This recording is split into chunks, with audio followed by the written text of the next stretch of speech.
বেশ কিছুদিন আগে আপনাদেরকে এই টুলুমনি অর্কিড মাউন্ট করে দেখিয়েছিলাম এবং আপনাদেরকে জানিয়েছিলাম যে আমার যে বাকি এই দুটো অর্কিড আছে তার মধ্যে একটা অর্কিডকে আমি ইচ্ছা আছে, কারণ এই অর্কিড যেহেতু বার্ড আছে, তখনই বলেছিলাম যে বার্ড আছে, তো একে এখন এই মুহূর্তে রিপোর্টিং করব না, ফুল ফুটে গেলে দেন রিপোর্টিং করব। আর এই গাছে যেহেতু বার্ড নেই বা বার্ড আসার সম্ভাবনা এই মুহূর্তে দেখে তো মনে হচ্ছে না আছে, তো এটাকে আমি কিন্তু মাউন্ট করব তখনই বলেছিলাম। যেমন হয় তেমনি কাজ। কিছুদিন ঘোরাঘুরি করতে করতে এই জিনিসটা আমার চোখে পড়ে গেল। হয়তো সাধারণ নর্মাল হয়তো যারা পাবলিক, তাদের কাছে হয়তো এটা গাছের খড়ি হতে মনে হতে পারে। এটাকে হয়তো অনেকে পেয়ে গেলে হয়তো যারা গরিব মানুষ, যারা যারা এখনও উনুনে কাজ করেন, তারা হয়তো সেটাকে আগুন ধরিয়ে দেবেন। বাট আমরা যারা গাছ বাগানি, গাছ করতে ভালোবাসি এবং গাছ নিয়ে লেগে থাকি, তাদের কাছে কিন্তু এটা দারুণ জিনিস। এইটার মধ্যে মাউন্টিং অর্কিড, মানে যে সমস্ত অর্কিড কাঠের মধ্যে মাউন্ট করা যায়, সে সমস্ত অর্কিড কিন্তু এই গাছের এই গাছের টুকরোটার মধ্যে, মানে কাঠের টুকরোটার মধ্যে কিন্তু আরামসে মাউন্ট করা যেতে পারে।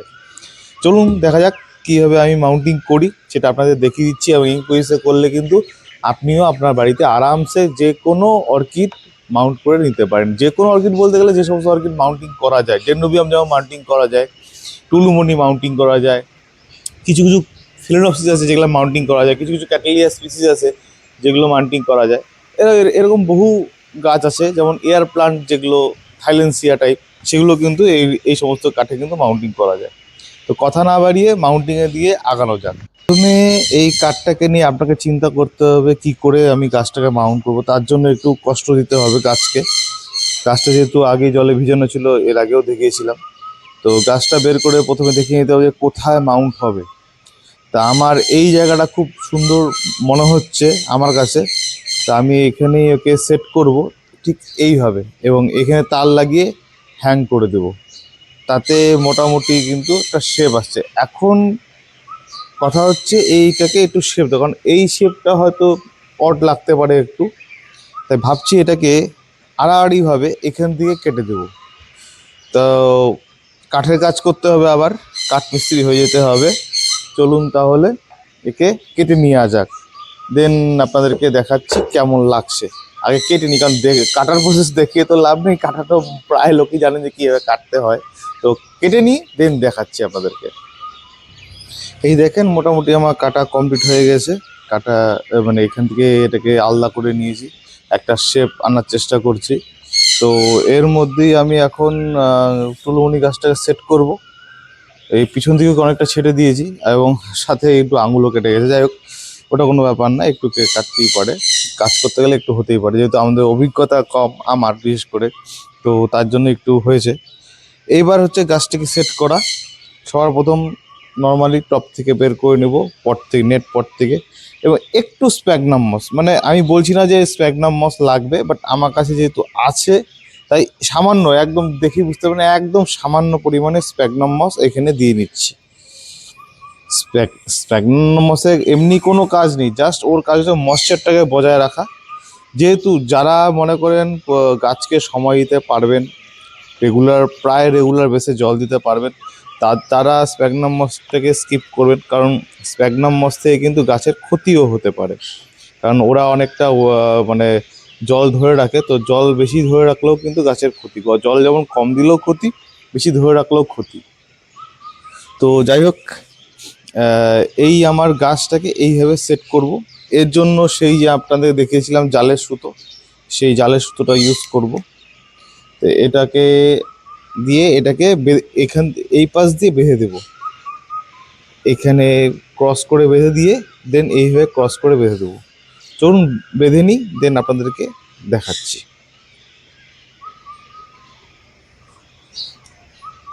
এই মোটামুটি আমার বাঁধা কমপ্লিট হয়ে গেছে। বেশি সময় লাগবে না, ঠান্ডা মাথায় ধীরে সুস্থে করলে কিন্তু আপনার বাঁধা কমপ্লিট হয়ে যাবে। এই আমার এটা কমপ্লিট, থেকে এটা কেটে দিই। এই দেখুন, এই হলো আমার ফাইনাল শেপ। এখন এই মাথাটার মধ্যে আমাকে কোনো তার বা কিছু একটা দিয়ে এটাকে হ্যাং করতে হবে। এখন দেখি আমার কাছে কি আছে সেটা নিয়ে আসি এবং সেটা দিয়ে আমি এটাকেও হ্যাং করাটাও দেখিয়ে দিচ্ছি। পেয়ে গেছি তারটা, জিআই তার। তো একে হচ্ছে আমার যেহেতু এখানে এই একটা গিঠের মতো আছে, তো বের হওয়ার চান্স থাকবে না। যেগুলোতে নর্মালি তক্তা আছে তো সাধারণ ড্রিল দিয়ে বা কিছু একটা দিয়ে ফুটো করে তার মধ্যে ঝুলিয়ে দিতাম। যেহেতু এটা গিট আছে, তো এই গিটের মধ্যে একে সেট করব। এইভাবে ঘুরিয়ে দিয়ে প্লাস দিয়ে এটাকে ধরে এখানটায় জাস্ট মুড়িয়ে দিলেই হয়ে যাবে। দেখেন যতটা করলে তো অনেকভাবেই করা যায়, কিন্তু যতটা সিম্পলভাবে করা যায় তত সুবিধা।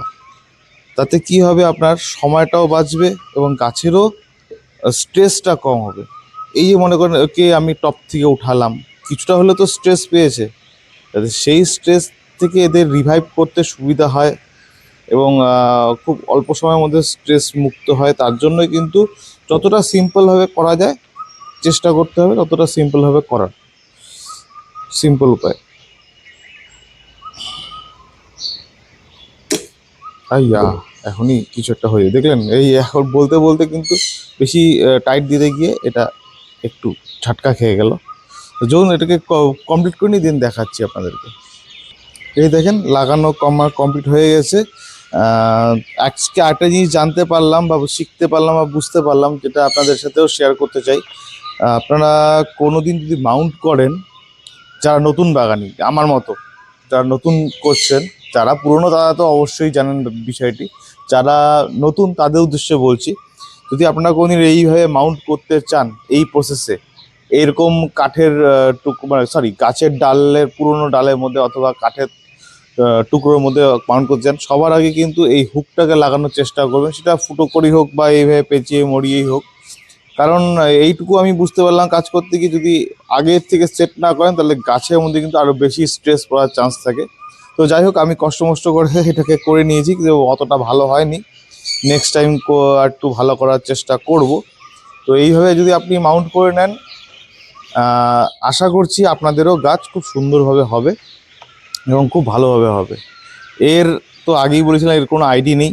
তো যেটা আমার ফুল আসছে তার ফুল ফুটলে পরেই এইটার আইডিটাও বেরিয়ে যাবে। কারণ 4টে গাছ 4 কালারের এনেছিলাম, 4 আইডিয়ালা, 4 রকম আইডিয়ালা। তো আইডিগুলো আমার কাছে অলরেডি ছবি সহ আইডি আমার কাছে রয়ে গেছে এবং আমার আগে ভিডিওতেও আপনাদেরকে জানিয়েছিলাম কি কি আইডির গাছ এনেছিলাম। তো সেই আইডিটা আমি ওইটার ফুল ফুটলে পরে এরও আইডি পেয়ে যাব কোন আইডির গাছ এসছে। তো যাই হোক, এইভাবেই আপনারাও মাউন্ট করুন। আমি চাই আরও গাছ করুন, গাছ করলে আপনাদের অভিজ্ঞতা বাড়বে এবং গাছ আরও ভালো করে হবে। এইবার আসছি এর পরিচর্যা, যেটা আগের ভিডিওতে আমার বলে দেওয়া হয়নি, পটিং ভিডিওতে। পরিচর্যা ওই সেম অর্কিডের যেরকম পরিচর্যা আমি করে থাকি, আমারটা আমি বলছি, তা আপনাদেরকেও সেটা জানাচ্ছি। পরিচর্যা কিছুই না, জল আপনারা আপনাদের ক্লাইমেট বুঝে জল দিবেন। দেখেন, আমি আমার বাড়ির যে ক্লাইমেট তার উপরে বেস করে কিন্তু আমি জল দেওয়ার প্রসেসটা আপনাদের বলে থাকি যে কোনো গাছের। বাট একটা জিনিস মাথায় রাখবেন, আমার বাড়ির ক্লাইমেট আপনার বাড়ির ক্লাইমেট যে সেম হবে তার কোনো গ্যারেন্টি নেই। কারণ আমার বাড়িতে যেখানে আমার গাছ থাকে, মানে যেখানে এদেরকে অর্কিডগুলোকে রাখি, সেখানে যা পরিবেশ, সারাদিনে 3 ঘন্টার বেশি রোদ পায় না। মানে ডাইরেক্ট সানলাইট যেটা পড়ে, সেটা ডাইরেক্ট সানলাইট 3 ঘন্টা থাকে। তার জন্য কিন্তু এর আগেও দেখিয়েছিলাম আমি যে 70% যেটা কী বলে গ্রিন নেটার, সেটাও লাগিয়েছি। সেটা আপনাদেরকে আগের ভিডিওতে দেখানো আছে। তো আপনার বাড়িতে কি ক্লাইমেট সেটাকে আপনাকে বুঝে নিতে হবে, সেই বুঝে কিন্তু আপনাদেরকে গাছ লাগাতে হবে এবং গাছের পরিচর্যা করতে হবে। নর্মাল আমার যে ক্লাইমেটে আমি রাখছি তাতে কিন্তু আমি 2 দিন পর 1 দিন জল দিলে আমার হয়ে যায়। কারণ ওরা বেশি ড্রাই হতে পারে না। কারণ বেশি জল হলে কিন্তু যে কোনো গাছ, সেটা অর্কিড বলে কথা না, যে কোনো গাছ আপনি যখন বেশি জল দেবেন, ওভার ওয়াটারিং হবে, তখন কিন্তু গাছ মরে যাবে। তো ওভার ওয়াটিং হলে রুট রট হবে, রুট রট হলেই মারা যাবে। তো সেই রুট রট হওয়ার হাত থেকে বাঁচার জন্য শুধু এইটুকু আপনাকে খেয়াল রাখতে হবে যে আপনার বাড়ির ক্লাইমেটটা কী, যেখানে আপনার গাছ থাকে সেখানে কীরকম রোদ পায়, কত তাড়াতাড়ি ড্রাই হচ্ছে, সেটাকে একটু পর্যবেক্ষণ করতে হবে। সেই পর্যবেক্ষণের উপরেই কিন্তু সব কিছু আপনার গাছ করছে। দেখুন, ফাঙ্গিসাইড, পেস্টিসাইড একটু নেট ঘাটলে বা একটু ভালো মতো যারা বাগান করে তার সাথে কনসাল্ট করলে কিন্তু ফাঙ্গিসাইড পেস্টিসাইড আপনি দিতেই পারেন, খাবারও দিয়ে দিতে পারবেন। বাট জল দেওয়া কিন্তু সব থেকে মেইন ফ্যাক্টর। জল দেওয়ার মানে টেকনোলজিটা, যেটা আমি টেকনোলজি বলছি এই কারণে, কারণ জল দেওয়া কিন্তু সব বাড়ির সমান না, সবার হাতে সমানভাবে জল পড়ে না। তো জল দেওয়ার যদি টেকনিকটা আপনি ক্র্যাক করতে পারেন, যে কোনো গাছ আপনার বাড়িতে খুব সহজেই হবে, নিশ্চিন্তে থাকেন, আমার গ্যারান্টি। এর থেকে বড় মানে এত জোর দিয়ে বলছি এই কারণে, কারণ আমিও কিন্তু মানে গাছ করতে করতে শিখেছি।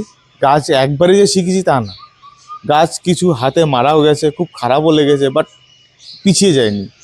আমি চেষ্টা করছি, ঠিক আছে মরে গেছে, কি কারণে মরছে সেটা খোঁজার চেষ্টা করছি, সেটা বোঝার চেষ্টা করছি, সেটা বোঝার পর দেন আমি আবার নতুন করে গাছ করার চেষ্টা করি এবং সাকসেসও হয়েছি।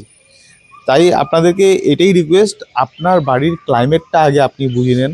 যেখানে আপনি গাছ রাখছেন, সেটা নিচেই হোক, ব্যালকনিতে হোক, বা ছাদে রাখেন বা মাটিতে রাখেন, যেখানে খুশি রাখেন, সেখানকার ক্লাইমেট বুঝে নিয়ে গাছকে খাবার দেন, জল দেন বুঝে নিয়ে। এইটুকু যদি আপনি বুঝে যেতে পারেন, যে কোনো গাছ আপনার কাছে খুবই সহজ, কোনো গাছ আপনার হাতে মরবে না, একদম গ্যারেন্টি। তো যাই হোক, অনেক কিছু বলে ফেললাম। আজ তাহলে ভিডিওটি এই অবধি থাকছে। আশা করছি সকলেই ভালো থাকবেন, সুস্থ থাকবেন, এবং ভিডিওটি আমার কেমন লাগলো অবশ্যই কমেন্ট করে থাকবেন। ভিডিওটি আমার ভালো লেগে থাকলে অবশ্যই অবশ্যই লাইক, শেয়ার অ্যান্ড সাবস্ক্রাইব করবেন। আজ তাহলে এই অবধি থাকছে। নমস্কার।